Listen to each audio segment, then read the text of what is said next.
Hi, welcome to Real Progressives, MMT Mondays. I'm your host, Jeff Ginter. Tonight we're going to be showing you a roundtable that was done several years ago, specifically about the job guarantee. And it has some of the biggest names in MMT, some of the heavy hitters: Pavlina Tcherneva, Randall Wray, Mathew Forstater, Fadhel Kaboub. Has a whole host of people that are going to be talking about what the federal job guarantee is, also what it is not. They're also going to be talking about inflation and the various ways in which that can be introduced into an economy, and does the federal job guarantee automatically mean inflation and does it not? There's going to be a lot of information here. And I cannot overemphasize the transformational effects that a federal job guarantee has had in other communities that have done it, such as Argentina, and what it could do for the United States. An absolute end to involuntary unemployment. We'll talk a little bit more about that in a minute. Enjoy. Well, I want to thank you all for joining us here today. If we could just do a quick go around the room and introduce yourselves and say your names and your titles and where you're from, and just get started so we can let the audience know who everybody is. Okay, I'm Kregel. I work at the Levy Economics Institute at Bard College. Mathew Forstater, University of Missouri, Kansas City. Fadhel Kaboub, I teach at Denison University in Ohio. Felipe Rezende, I work for Hobart and Will Smith Colleges. Randall Wray, I'm here at UMKC and also at the Levy Institute. Andy Felkerson, I'm at Bard College. Pavlina Tcherneva, Bard College and Levy Economics Institute. And I'm Michael Katz, and I'm from Los Angeles, and I have no economics background. And until recently, that was totally okay for me. I expected that one day the world would either fix its problems without me or it would degenerate into nothingness without me. And so I was prepared to sit back and wait for that to happen. And then come mid-May, for no reason I can immediately think of, I was struck with the fact that there are principles that must be out there that could allow us to solve these gaping inequalities that we face in what is supposedly the strongest, most, supportive, powerful country in the world.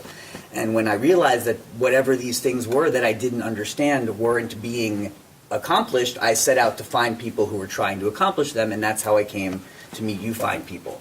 So I want to first thank you for inviting me into your world to see what this is all about.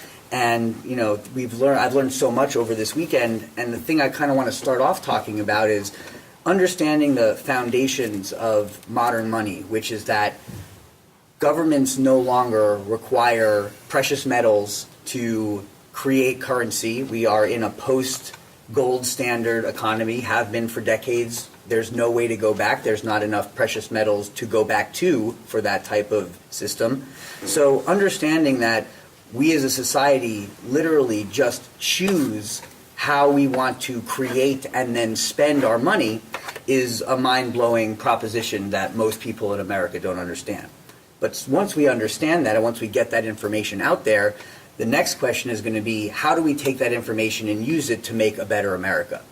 And so my first question to the group is, how do we set up the type of policy that you guys think would take America to where it needs to be in the future? And I guess we can start with Jan. Well, I think the basic point that we have to understand is that one of the impacts of globalization is that it's made it perfectly clear that we're really no longer supply constrained. That is, there is a massive amount of goods out there. There's more than enough for everybody to have more than enough. And we have to ask ourselves the question, why in the world is it that what we've done is created a system in which some people don't have enough and other people have so much more than enough that they have to spend most of their, we say, retiring years trying to give it away? This seems to be a perfectly illogical way to approach the system. Now, if you're looking for an explanation of that, one place that you find it, and this is one of the things that we get from Payne's work, is that the system, in fact, that we've set up lives on the fact of making that excess of supply extremely scarce. Okay? We actually prevent ourselves from being able to produce everything that we have to produce. So the first question you said, what are the policies that we would get out of this? The policies is, how do we set up a policy which allows us to fully exploit all of the production possibilities and capabilities that we have? So if we simply look around and say, what is the best evidence of that excess? And that best evidence is that we have literally thousands, millions of people throughout the world that are unemployed, that are not working. Okay, so the evidence of this excess that we've got is not only the massive amounts of goods that the Chinese can produce, but also the fact that we have millions of people who are not working and are not earning income. Now, so somebody else can take on the question of why are all these people not working? Who wants to take that? Well, I'll just continue. That the scarcity is manufactured. And if you think about it, the idea that we want to prevent people from working and we can't think of something useful for them to do is, as Keynes put it, he said it's crazily improbable. The notion that you need to keep, he said 10% of your population in forced idleness, but actually the real number, especially when you go to the developing world, is 50% of your population in enforced idleness is crazily improbable. He said it's the sort of thing that no one could believe unless they had their head fuddled with nonsense for years and years and years. So the question is, where does that nonsense come from? Well, it comes in very large part from economists, because the mainstream economics has got it all wrong. Okay? It's an economics of scarcity when your problem is scarce resources. But what we actually have is an abundance of resources, especially the most important one, which is labor. So it's a kind of economics that doesn't apply to the real world. So why is the prevailing economic principle in America based on a fallacy? I think it's trying to justify very high income and rewards to the few on the argument that they have special skills or intelligence or innovation or risk takers or something like that. And that the reason why you don't have a job or your job is low paying is because you don't have those skills. Somehow they get lost from saying there is an invisible hand and markets do coordinate activity. If you take that to the logical extreme, everything's fully utilized, right? So it's like you can't say in some situations, in their mind, mainstream economists' mind, invisible hand works, but it always works well, right? And you'll always get there. And following what Professor Kregel said, we're not in a world of scarcity. There's oversupply of everything. And the only thing that actually, when you go from oversupply, the next thing you want to consider is prices, right? I've heard you for years say that one day we're going to be able to produce everything on the island of Taiwan, right? That's how productive Manufactured output. Manufactured output. We're going to be so good at it that we'll be able to do it in the size of this room. Well, as we're able, right, to produce more and we're more efficient, there's a tendency for prices to fall, right? And that's the other part of this. We're now in a world where things aren't scarce, and we have to contrive ways to try and keep prices up. So when we talk about efficiency in the manufacturing process, a lot of people would say, well, if computers and robots and creating more efficient creating more efficient labor practices has actually created less work, how do you respond to that? Well, it's the Henry Ford story, right? Henry Ford took his shop, his foreman, into the factory, and they had put in all this wonderful capital equipment. And Henry Ford's like, oh, we're going to be able to sell the cars so cheap, our prices, And the shop foreman, the story goes, said to him, who's going to buy the cars, right? So there are useful things we can put people to, right? And I don't think that the decision to make the statement that everybody can do something socially useful and they can earn an income is necessarily follows from the fact that we are more efficient, right? Because maybe sometimes it would be better to be inefficient. So as far as being inefficient, or flipping that to say having priorities that aren't solely profit-based, maybe, because that's what efficiency has come to mean kind of in our economy, right? Like, if you're an efficient organization, you make more money than your competitors. It doesn't matter how, right? It's like if you make more money, then you're more successful. So if that's the case, how would you suggest kind of changing that conversation to be about not just profit and the kind of jobs that could be created to fill in these gaps? Well, the first thing I think is to recognize that unemployment is related directly and indirectly to virtually every social problem that we have. Crime, family breakup, so divorce, suicide, ill physical and mental health problems, on and on and on. I mean, this is research that has substantiated this. That means that creating jobs has such tremendous benefits.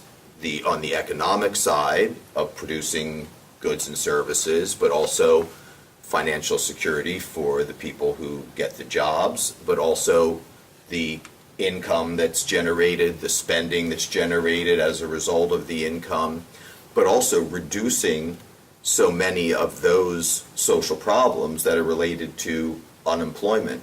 So we've been arguing that job creation, creating true full employment, is probably the single policy with the most potential benefits that we could undertake. And so once we understand that we have the ability through government managing its monetary system and its budgetary system in such a way as to spend on whatever it wants to spend on, then job creation is put first and foremost, front and center. And one of the fantastic things is that you get all kinds of additional opportunities in that way. For example, with the types of jobs that the people who obtain the new work can undertake. So all kinds of other issues where we see one of the main problems is we can't afford to make those problems better, or that we can't allocate the labor toward those areas, whether it's education, healthcare, varieties of services, environmental cleanup, and so on. So that's another benefit that comes along with creating the jobs. Sure, I don't think anyone would disagree that it's better when someone is working, especially the people who would like to be working, but a lot of people who see the labor market are not incentivized to try to join it, especially right now. Why do you think that is? Well, I think there are just so many myths that are circulating, and we just have to debunk them very forcefully. I think people are understanding the market doesn't solve the problems. People are talking about environmental renewal, about social useful work. They know the way they live is not okay, and they know the market doesn't do it. But they don't have the tools to say, how do we get empowered to change our environment, to improve our communities, etc. So I think one is an issue of focus. We have this sort of market-centric view where somehow the mythology there is that the market solves all problems, and people understand that that's not true. And the focus is shifting. So the second thing is, how do you bust the myths that prevent us from mobilizing the resources? The first myth is that, yes, the market solves all problems and it equilibrates. But I think that we already, I think that myth is sort of going by the wayside. The second myth is that we don't have the financial resources, and so we got to bust the myth about just having no money, right? And the third myth is that somehow we are incapable of matching our idle resources with our needs. And I think that is the part where it requires, once we bust the myth of how we fund these projects, it requires a good sense of imagination of how we do this. I frankly don't think economists can come up with the imaginative Pavlina, policies. can I add another myth? Yes, please. There's the myth that if in fact we tried to give everybody a job, we would create a massive hyperinflation. Yes. Inflation, that is the number one, that's the That's number right. one. That's right. One of If the- people had the money to buy food, food prices will go through the roof. That's right. Yes. So this is one of the ways in which, in fact, we set up the system so it doesn't provide for employment. The central bank will tell you that if unemployment goes below a certain level, that prices will start to rise, and this is bad. Now, the question is, why is this a bad thing? Well, if you happen to have wealth, Yeah. a rise in prices reduces your purchasing power. So everybody who's doing well in the system is very happy to stop the programs to increase employment. And the problem is that the people who are unemployed, who don't have anything, have no possibility of countering, of saying, look, if prices go up a little bit, maybe profitability will go up a little bit and maybe I'll get a job. But the balance of power is with the people who have the wealth and the people who have the assets, and they're the ones who are aided by the central bank to say every time we manage to increase employment a little bit, we have to be careful that we don't set off an inflationary spiral. So that even by definition, the optimal operation of monetary policy in the economy says that we should always have some people who are unemployed in order to keep those prices stable. And this is, I think, the first myth that we have to debunk before we get to the myth that says we don't have the money to, in fact, employ these people. Yeah, that's right. But also, we have to empower, and I think that's what the Institute is doing. We have to empower people with tools and knowledge of countering those myths and then creating the projects that can give them the good livelihood. I am absolutely convinced that if you ask people, they will come up with very many great ideas. But we need institutions, and I think the Institute and those of us working on the ground trying to dispel these myths are trying to fill this void. I want to add another myth. Even if you look at, for most economies, if they manage to provide for full employment, and if you look at unemployment rates, if you break that number down by age group, by gender, and by race, have lots of variation. In most markets, labor markets, you have discrimination. Unemployment is higher for unskilled workers. For blacks, among women, it's way higher than men. And markets cannot solve that problem. So if you look at government policies to deal with this issue, you can develop a target policy to deal with these specifics that markets can handle. So there's still room to improve even when economies get close to full employment, even though that's quite temporary. They barely get to full employment, and when they do so, it's quite temporary, which still gives the government room to come up with policies to deal with those issues. Well, to go back to the scarcity myth, we're sitting here in Kansas City, so if you have a little bit of time after this, you can just drive a little bit outside the suburbs into the countryside, and you'll find acres and acres of underground caves, food caves that the federal government owns to store corn and other basic food commodities from the surplus that the economy produced. I mean, in the U.S., we use less than 0.5% of the labor force in agriculture, and we produce plenty of food to feed the entire United States and beyond. So the federal government buys all the surplus food to keep the price from dropping to zero. And the government would then release it into the economy when there's a shortage or there's a drought or something like that. So we use these commodity buffer stocks to stabilize the price of corn because it's a major input into a lot of the... Yeah, why can't we do that with labor? Exactly. Thank you. So what we believe here in this circle is that labor is the most important commodity to stabilize, not corn, not wheat, not the other commodities that all governments around the world try to stabilize.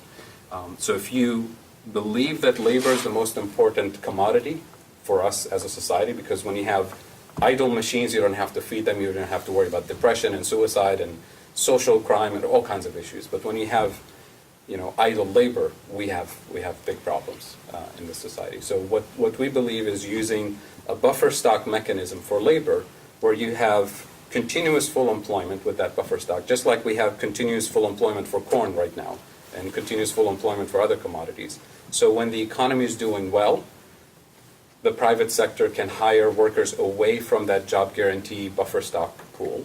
And when the economy is going into a recession, and there are more people released into what would be unemployment, would go into public service employment or a job guarantee employment. And when we talk to nonprofit organizations across the country, and you look at the kind of useful, productive work that they do that's currently not provided by the private sector or undersupplied by government social services. So you have lots of volunteer organizations trying to fill in the gap. And the first thing you ask them, if we had a grant for you, would you be able to use it in a useful, productive way to hire local unemployed fellows from the local population? And they say, please, where is this grant? So our idea is to really use the existing infrastructure of nonprofits around the country in every single community, and to ask them, what are the things, the priorities that the local community needs in terms of services, in terms of activities, and do you have the local population that you could use and employ in a useful, productive way? So wouldn't this be even more important than solving the inflation problem? Exactly.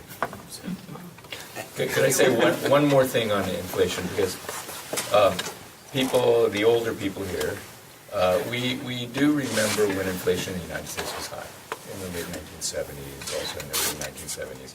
And, there is a legitimate concern with inflation. People generally don't like higher inflation. I'm talking about above 10% in the United States. The problem is that people forget that in those high inflation periods, they also were high unemployment periods. And so the inflation could not have been caused by low unemployment. We had high unemployment and high inflation. We called it stagflation. It was our inflation problem. Outside of that, the only time that we had high inflation was during major wars. I'm talking about world wars, World War I, World War II, Civil War. Okay, so our inflation actually has never been caused by low unemployment. It always had more structural problems, usually in the United States. It's oil. Okay, well, the reaction to oil prices going up and causing other prices to go up is not to cause unemployment. The proper response is something like energy efficiency, improving energy efficiency, or increasing the supply. What we did in the early 80s is we deregulated natural gas, and we used natural gas as a substitute, and that brought oil prices down. So anyway, the problem is our memories are wrong about the cause of inflation. And we've seen examples. One of the things I learned this weekend was about how Japan responded to the first OPEC price quadrupling, which led to our inflationary issues in the early 70s. Would somebody want to kind of give us a little bit of a history on that? Well, I think you summarized it. Well, so I just did it, so never mind. So basically, Japan, instead of saying, oh, we'll just kind of hold off, is they said, well, we know this could happen again, and so they decided to reinvest in their infrastructure and go into more clean energy and provide sustainable options to opposed to fossil fuels. And so when the next spike came in the late 70s, they weren't impacted as much as they were the first time. And as much as we were. So what we're seeing here is that other people are learning from mistakes that we're not really learning from. Yep. So, and of course, the real danger around the world right now anyway is not inflation. It's deflation around the world for the reasons that people talk about. Because the supplies of most commodities are increasing. Yeah, I think about that all the time. There's how many sunglasses must have ever been created? Like, if you walk by these places, they all have 1,000 sunglasses in one store. There's not enough people in a city to wear 4 sunglasses stores worth of sunglasses. Sorry, that's an aside. But if you strip, if you take out in the CPI, they have imputed rents and different stuff. And what's the CPI? A consumer price index, right? So this is when you talk about inflation, and it breaks down all the different goods in the economy, right? And And what we've just said here is generally when we see inflation, it's cost push, right? It's not demand pull. So the argument that we can't actually give everybody, put everybody in some social use is because we're concerned about demand pull. That is that there's too much money chasing too few goods, and we give everybody money, they run out and they spend it like crazy and they bid up prices. That's just not how it works. But globally, if you take medical care costs in the United States, housing, and education, everything in the CPI is flat or declining, right? We actually are on the cusp of worldwide deflation, if not for those few things, right? So it's not a fear. The question I've always asked is, when are they going to stop listening to these people that are 5 years after the fact beating the drum about inflation? Yeah, it seems like it's inflation is something that is viewed by people as a necessity. It's like it's an unavoidable result of the market. But from what I've been discussing with people this weekend, inflation can be managed. Like it can be, you can see what could lead to inflation, and you can put up blockades against it. Sure. And so, why do you? Is that the same reason that that's not being communicated? The reasons we were talking about earlier. No, go ahead. Yeah, I mean, I think we need to, when we talk about inflation, we need to explain to people how government today manages inflation or causes inflation versus what might be the alternative. And this is basically the job guarantee option. When the economy is not doing terribly well, we try to stimulate demand, right? Government starts spending on things, provides contracts to firms, etc. What do firms do? They hire the employable, high-skilled people. So you create these little bottlenecks in high-tech, high-skill sectors where you're competing for already employed people, offering higher wages, and that creates a bit of an inflation effect in that sector. How do you offset that? Well, there's a hollowing out of the middle class, right? Those wages come down, you've got unemployment, and it is a mismanagement of your labor market and of your inflation trends. Now, how about if you did it the other way around? Instead of increasing demand for people already employable, look, what was the article about Goldman Sachs increasing the entry-level assistants by 40% their wages? You know, that's the sort of thing that you find in various high-tech, high-skill industries. But what is the alternative? You provide a stable income at the bottom, right? You provide a stable income for those who cannot begin to participate in the economy. And how do you do it? When the economy is not doing terribly well, you provide sufficient demand at the bottom to provide incomes and stabilize wages at whatever minimum standard we decide is worth providing. So in a deflationary environment, the government stimulus provides an inflationary force. As soon as the economy recovers and starts generating on its own terms inflationary forces, the government pulls back. They don't have to employ any more people because they find employment in the private sector. So you are a deflationary force in an inflationary environment. It's exactly the buffer stock mechanism that Fadhel is explaining with grain, except we keep people's livelihoods intact. So when we're talking about taking, basically let's say the last 40 years have put us behind schedule or behind where we could be as a society, how do we reinvigorate those people who have been left by the wayside over the last 40 years? And do you think that the nonprofit jobs are going to be sufficient to help America become more sustainably prosperous in the long term? Well, so sort of the motto, the one sentence way of putting it is, you take workers as they are, where they are, give them a job, so that they don't have, you don't tell them, oh, first you go get an education and training, then we'll give you a job, which has always been labor market policy in the United States and elsewhere. Instead, you say, we will give you a job, you can learn on the job, you can get your training on the job, and meanwhile, you're contributing positively to society, doing something useful. And then we hope that you'll upgrade your skills and become much more employable from the point of view of the private sector and regular government sector employers, who then will recruit out of that pool. So that's the the right way to go about dealing with problems of people who might not be prepared yet, or who are, maybe they're actually perfectly fine, but in the eyes of the employer, 9 months of unemployment triggers this belief that they're unemployable. I won't hire them. Don't even bother to apply for a job if you've been unemployed for 9 months. And the second thing is you take them where they are. That's very important. You don't have to, leave the small towns all over this part of the country to get a job. There will be jobs in your community. You don't have to, break up the family and go search for jobs in cities.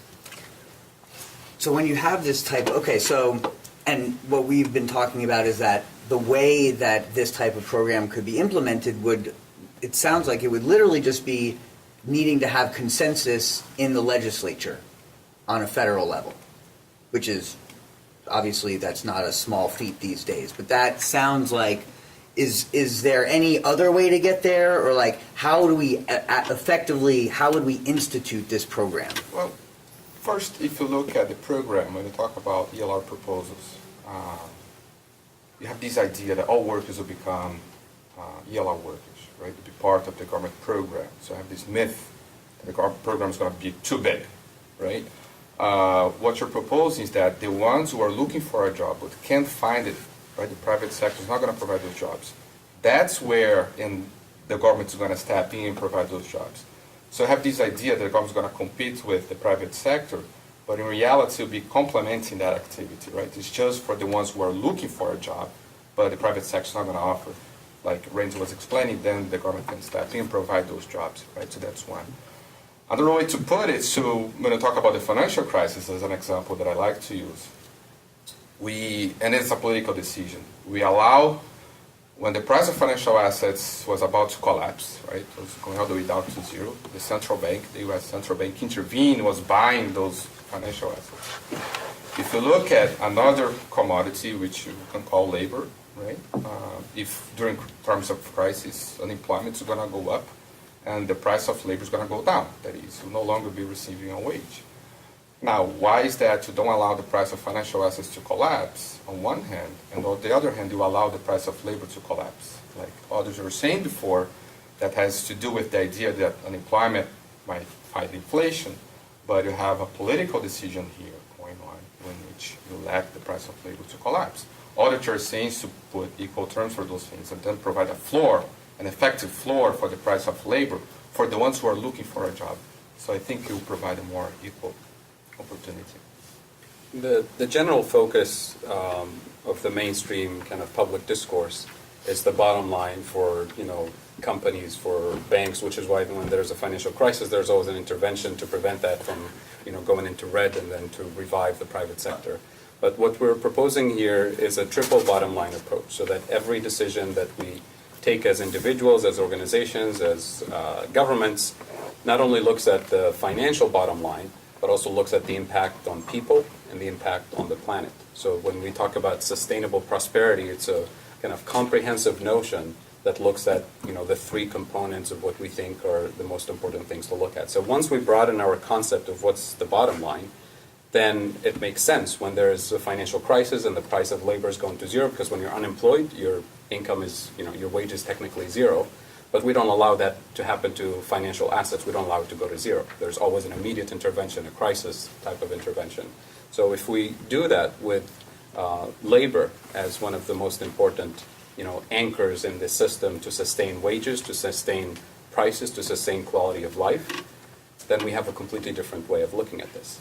Then your question about, how to fund this, the funding has to come from the sovereign federal government. It can't come from the state or local organizations because their budget is always constrained by the tax revenues that they collect. They can borrow a little bit if markets allow them up to a certain limit, but they always have to face that constraint. The federal government, as a sovereign issuer of the currency, on the other hand, doesn't have that kind of constraint.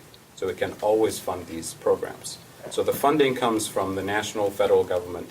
The selection of the projects, the implementation of the projects, the assessment, the hiring and firing, and everything that's done for those projects is done locally by local organizations. So you can channel the funding from the federal government through states, through grant making, into local community projects. We were just discussing our policy priorities. In the last recession, the government took sizable actions. So $787 billion were sent to so-called Main Street. That's separate from what the banks got. And when you look at how the money was allocated, less than 1% of that budget went to direct employment and training opportunities. And that was over 4 years. The package was disbursed over 4 years. So we completely do not focus on directly employing the unemployed or providing them the appropriate on-the-job training opportunities. There were plenty of loans for people to go back to school, to potentially upgrade their skill, and then participate in the labor market. And all we ended up is with a lot of students with a lot of student debt. Yeah, and no jobs. 1.2 trillion. Which is what you were saying. Every time I hear this and I think about this, right? And the notion.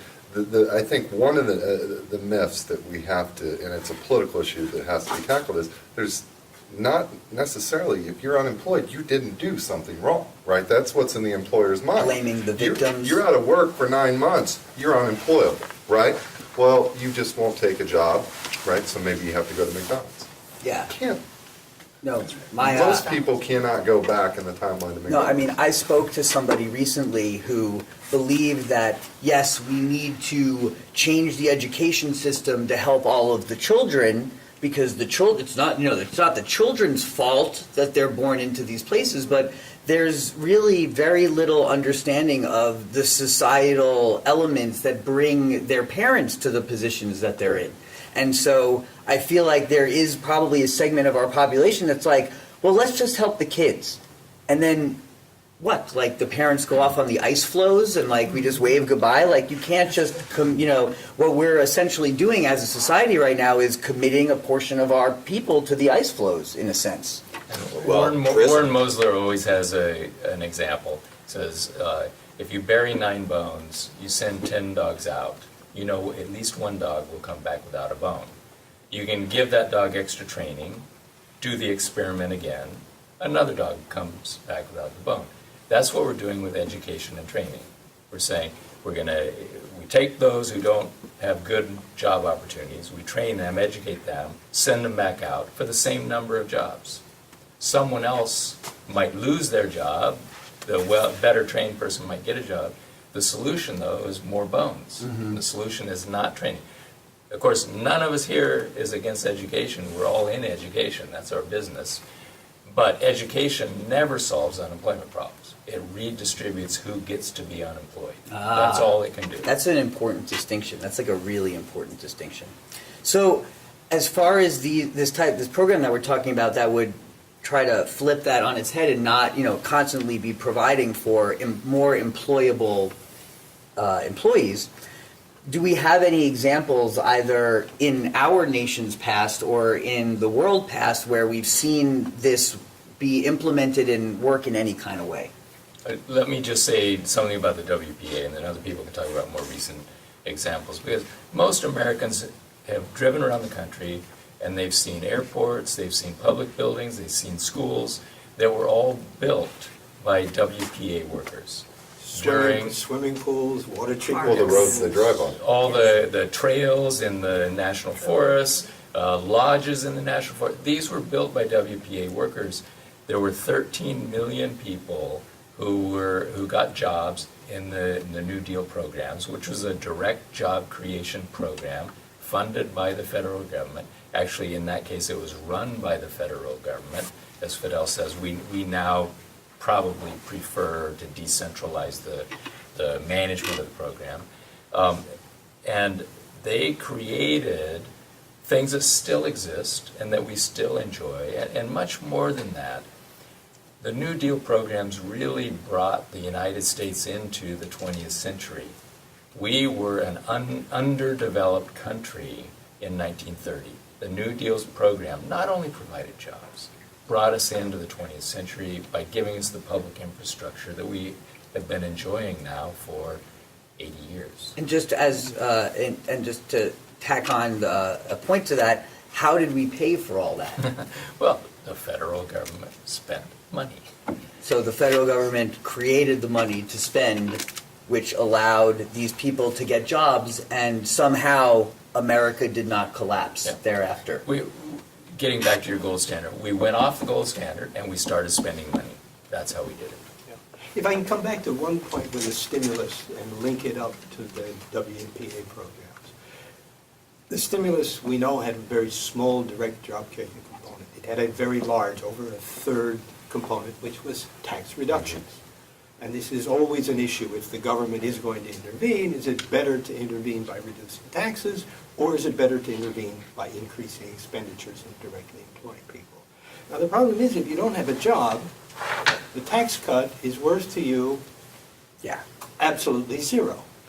So the presumption is that we're cutting taxes, is that somehow or other, the tax cut is going to feed through to other people spending more to hire other people. And the empirical evidence in all of the cases in which we have cut taxes is that in general the tax cut has a minimal impact on increasing expenditures. It simply goes into somebody's pocket or to pay off some debt. So it has minimal employment creating prospects. And this was one of the problems that we had with the stimulus program. If that 700 plus billion program had been a program of the WPA, then we would have something tangible to show for it, not only in terms of these physical structures, but in households that are not underwater on their houses and are able to feed their children without having to go on to food stamps and the other types of programs. So there's also an important point in terms of learning from that program, from the New Deal, is the importance of having direct employment-creating expenditure programs, rather than running through this idea that, well, if we cut taxes somehow or other, incentives are going to be created for people to provide the employment. It just does not happen. In 2009, I did calculations, back of the envelope calculations of how many living wage jobs you could provide for the stimulus, for the $700-odd billion. Accounting for materials, I think like 50% of the budget goes to materials. You could create 20 million direct jobs. But the reality is you don't have to create 20 million jobs. As soon as you begin directly employing people, it trickles up through the economy, and then private sector has demand. It's one thing to spend money when you have unemployment insurance, and another thing to spend money when you have a decent paying job. And that goes into the cash registers of firms. Firms need to hire extra staff, etc. So you don't have to be looking at 20 million jobs, which is right now the gap of full-time jobs that are needed for this economy, that are wanted. Right? So you just do a little bit, and it trickles up through the economy.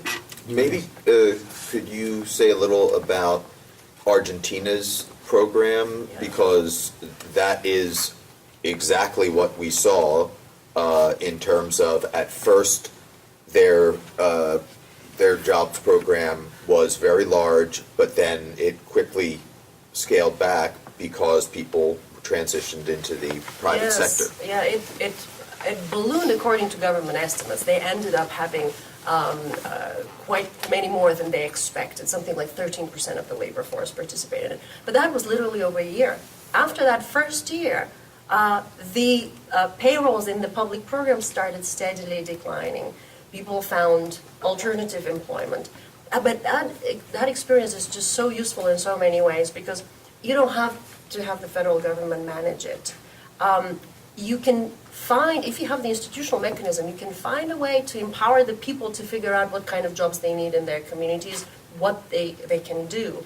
And in that sense, it was also bottom-up, because it literally transformed some communities. You know, there's the one that we all went with, Jan and Randy and Marta, and the one community that was called Ciudad Oculta, the hidden city, that was just so poor, so outside of the purview of the policymaker. And they transformed it with these projects. They renamed it. It wasn't called the hidden city anymore. So we were able to observe some projects that were meaningful to people, which matters. You know, in the eyes of the policymaker, maybe they're not profitable, but that's not the measure of success, right? The measure of success is what other social multipliers it has. It's the quality of life. Quality of life, yeah. The one thing I wanted to add about these programs, the examples, including the New Deal, including the Argentina experiment, and all countries have some sort of crisis intervention type of direct employment, recipes. But they're always temporary.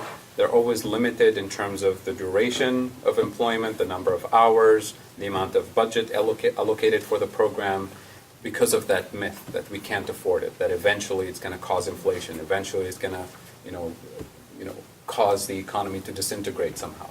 And that's really the main difference with the job guarantee, that we propose this. If you, debunk all those myths and we accept the sovereignty of the state as an issue of the currency, then all of those limitations become irrelevant, which is why now you can have a job guarantee program as a permanent feature in a system that naturally creates unemployment. It's in the nature of capitalism. It's required as we currently run, Right. basically. But we don't have to. And this is the thing. Once you discover these principles, you realize that we don't have to. We can actually now look at the broader picture of quality of life, not just in terms of profitable job opportunities and the small number of government jobs that are created in the traditional mainline government employment. Now we can add the third sector to really broaden our understanding of sustainable prosperity, to address social issues that are currently not addressed by the government or the private sector, and environmental issues that are not addressed by the government and the private sector. So that's really the unique feature of the job guarantee as opposed to these temporary crisis mode intervention for job creation. Once you get rid of the myths, then you can focus on, let's say how you implement, how you run the program, what kinds of projects do the communities want, how do you evaluate the programs to make sure they're doing something useful. Those are all important matters, but these are all resolvable matters. We can figure out how to put people to work doing useful things, watching, guarding against potential corruption. And Argentina actually was extremely innovative in that way too, in increasing transparency. Actually, India has a huge job guarantee program. It's the biggest experiment that has ever been run in the world because, of course, there's a very big population.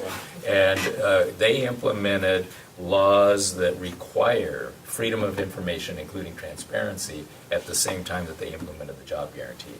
It's a very good idea. And Argentina has sort of pioneered that approach.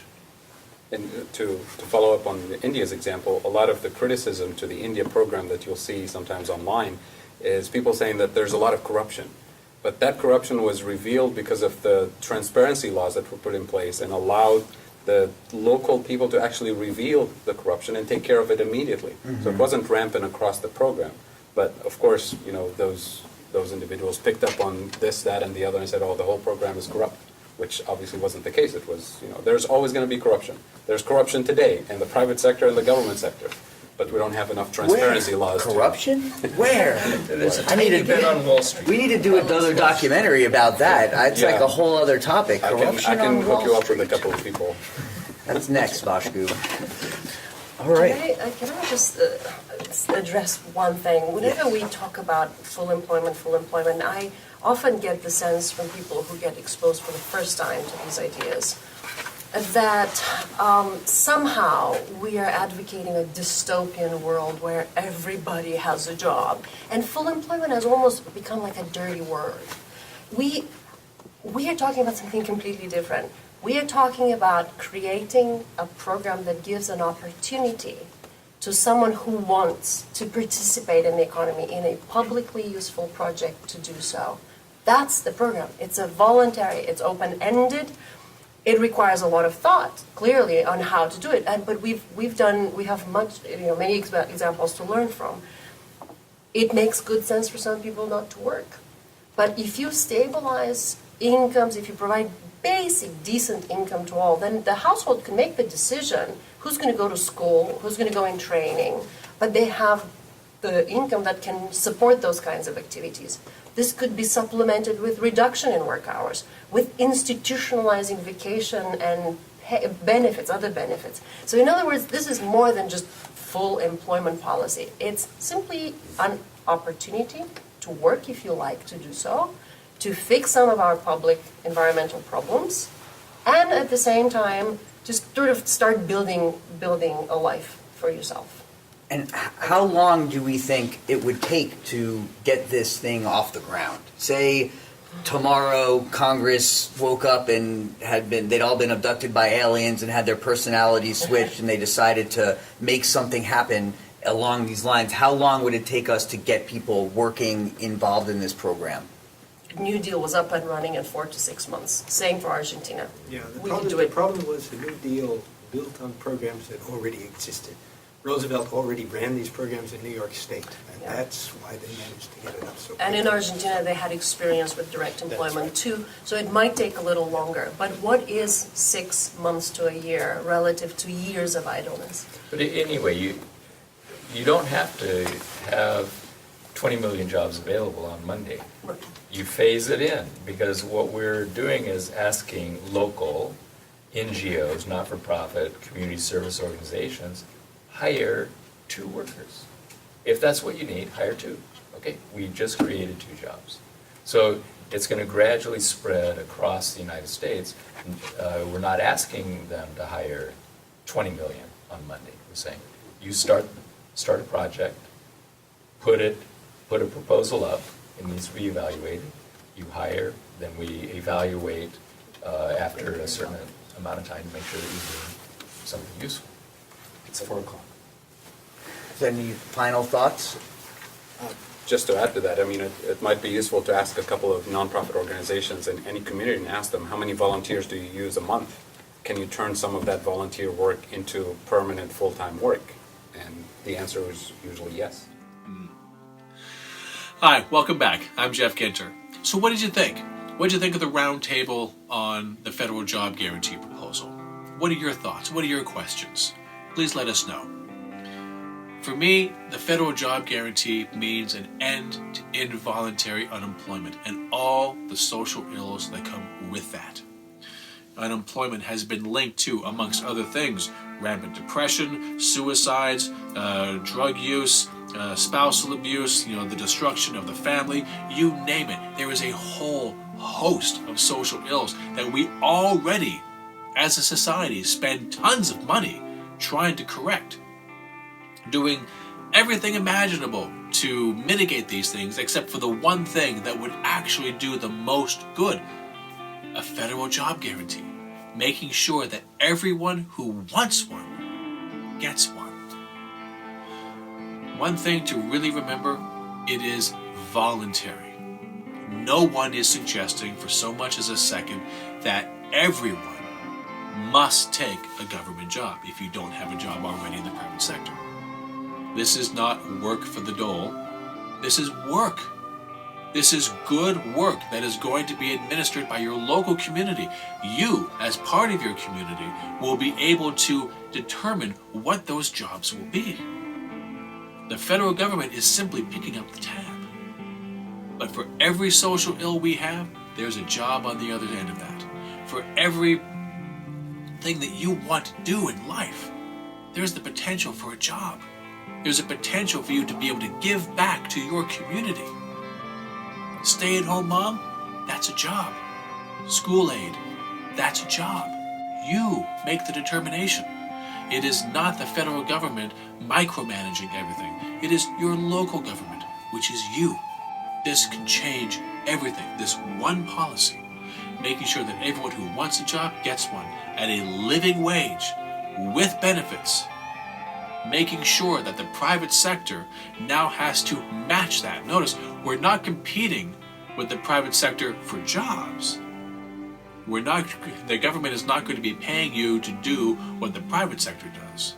Everything the private sector does not do is what the government is going to do. But they're going to pay you with dignity. You're going to be able to afford to live, not in luxury, but you will be able to afford to live. You will be able to afford rent and food and health care and transportation and all these things that are necessary. You will be able to afford with one job. So now the private sector, if they want to hire you away, they have to meet that. This is an end to involuntary unemployment, which will end poverty.